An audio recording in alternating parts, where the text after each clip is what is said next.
Hi guys, welcome back to Optin influencers. आप सभी का फिर से बहुत बहुत वेलकम है आज के एपिसोड में। आज हम बात करने वाले हैं फिर से मार्केट के बारे में, क्या हुआ है आज, क्या नहीं हुआ, क्या नई खबरें हैं, सब डिस्कस करेंगे। सबसे पहली चीज़ जो मैं आपको बताना चाहूँगा, LFG यानी कि लूना की जो टेरा फाउंडेशन है उसने यहाँ पर रिपोर्ट किया है कि उन्होंने अपने बिटकॉइन खर्च कर दिए हैं, यानी उन्होंने डंप कर दिए थे ऑलरेडी, रिजर्व किससे निकाले थे, और अब उनके पास कुछ 331 बिटकॉइन ही खाली बचे हुए हैं, उन्होंने बाकी खर्च कर दिए हैं। तो इसका एक डर बना हुआ बैठा था कि ये लोग जो हैं वो डंप कर सकते हैं मार्केट को और नीचे की ओर। और ये खबर मैंने आपको टाइम रहते टेलीग्राम पर अपने दी थी। तो अगर आपने टेलीग्राम पर फॉलो नहीं किया है तो यार टेलीग्राम की लिंक आपको डिस्क्रिप्शन में मिलेगी, आप जाकर तुरंत वहाँ पर हमें फॉलो करो, सब्सक्राइब करो, जो करना है करो, बट जाओ, डिस्क्रिप्शन में लिंक है, पहली लिंक है, जाके सब्सक्राइब करो टेलीग्राम को, ठीक।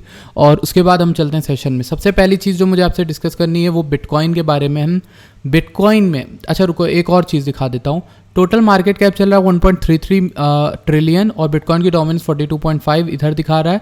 इथेरियम की गैस फी गुआई 46 चल रही है, ठीक, कोई बात नहीं। अब देखिए यहाँ पर बिटकॉइन ने क्या किया, बिटकॉइन का यानी ब्लैक वाला जो रोल है, ब्लैक वाली लाइन है, इसके बारे में मैंने टेलीग्राम पे वार्न किया था लोगों को कि वहाँ से एक डंप हो सकता है। तो बिटकॉइन देखिए पंप हुआ वहाँ तक की, देखिए जब यहाँ पर बिटकॉइन था 28,000 तब मैंने यहाँ पर तक पंप का बताया था, 11% का एक पंप आया।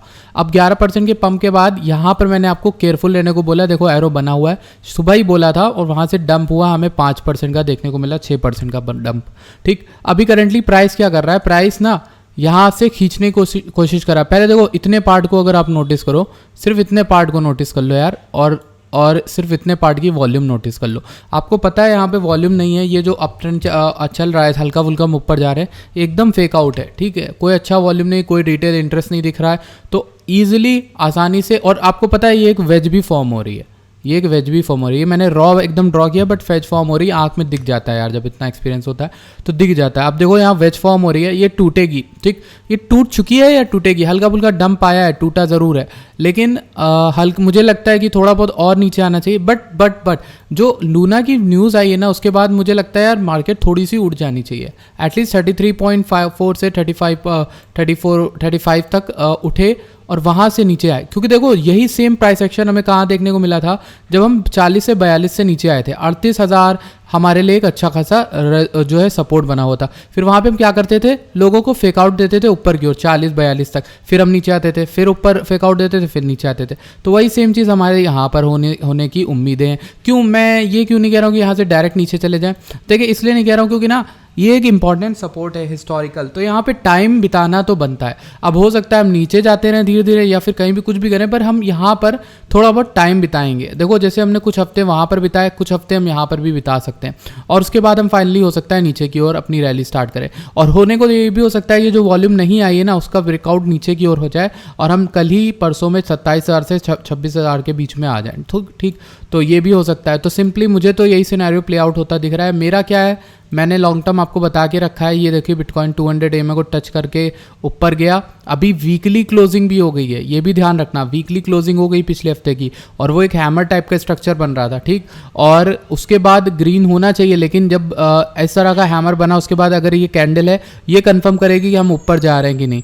तो अगर ये कैंडल इस हफ्ते की ग्रीन बनती है, इसके ऊपर ले जाती है, तो हमें अप ट्रेंड के साइंस दिखेंगे। अगर ये ग्रीन नहीं बनती, रेड बनती, तो हमें डाउन ट्रेंड और दिखेगा। और इसका मतलब यही है कि सिंपल हम इसके बीच में आ रहे हैं, 27,000 से लेकर 21,000 के बीच में आ रहे हैं। तो 300 EMA 200 EMA तो हमें टच करती, 300 EMA भी एक अच्छा सपोर्ट है।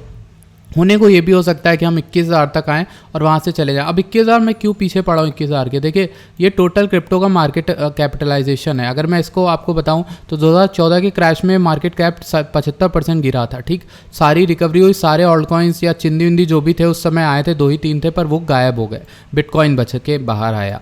वैसे ही 2017-2018 का बुल रन, जिसमें यहाँ तक पीक तक सारे ऑल्ट कॉइन्स पंप किए, क्रिप्टो किटीज़ आई, इथेरियम बढ़ने लगा, सब कुछ हुआ। उसके बाद एक क्रैश आता है जो 87% का क्रैश आता है, जिसमें सारे ऑल्ट कॉइन्स चले जाते हैं, सिर्फ बिटकॉइन बाहर निकलता है जिंदा, ठीक।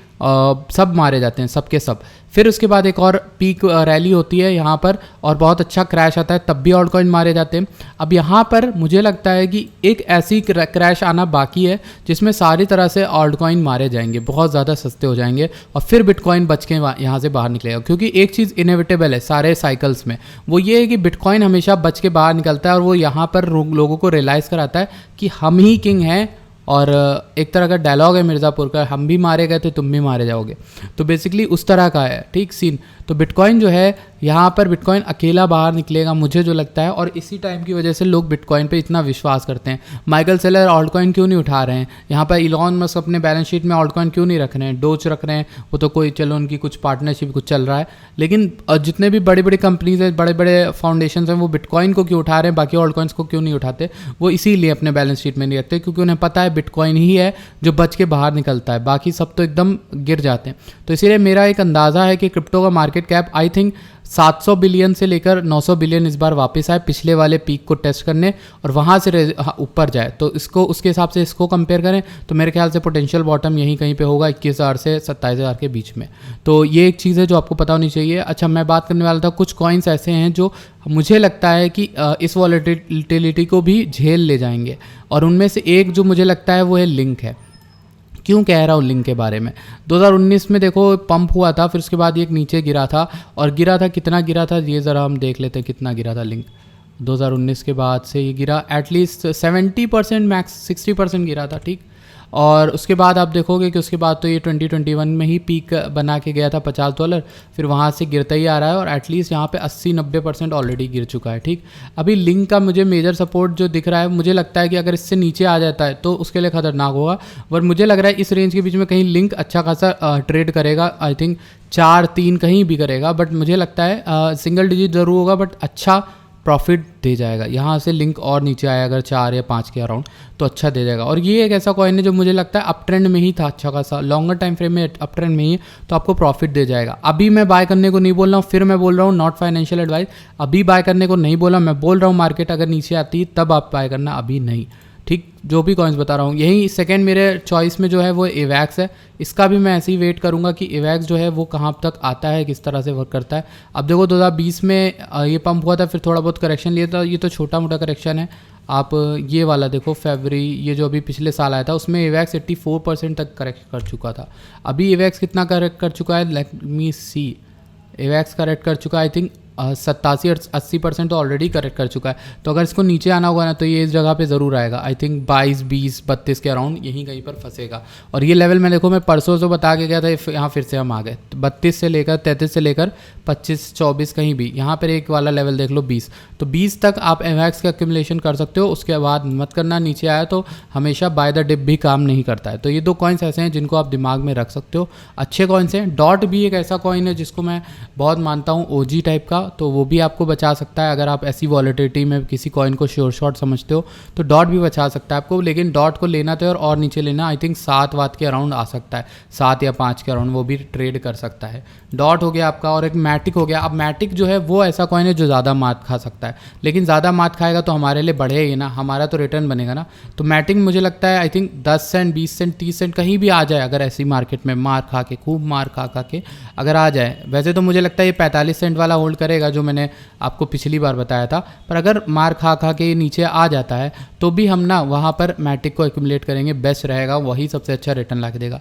जैसे हमें पता है इंस्टाग्राम अभी NFTs लॉन्च करने वाला है, उसने पॉलीगॉन की जो है पॉलीगॉन नेटवर्क की ब्लॉकचेन चुनी है, इथेरियम की चुनी है। तो पॉलीगॉन बहुत ज़्यादा फेमस है, बहुत ज़्यादा अच्छा वर्क कर रहा है, तो मेरे ख्याल से ये लॉन्ग टर्म में बहुत अच्छा कमाएगा। So that's all for today's video. I hope आपको अच्छी लगी प्लीज़ टेलीग्राम ज्वाइन करिएगा, वीडियो को लाइक करिएगा एंड चैनल को सब्सक्राइब करेगा।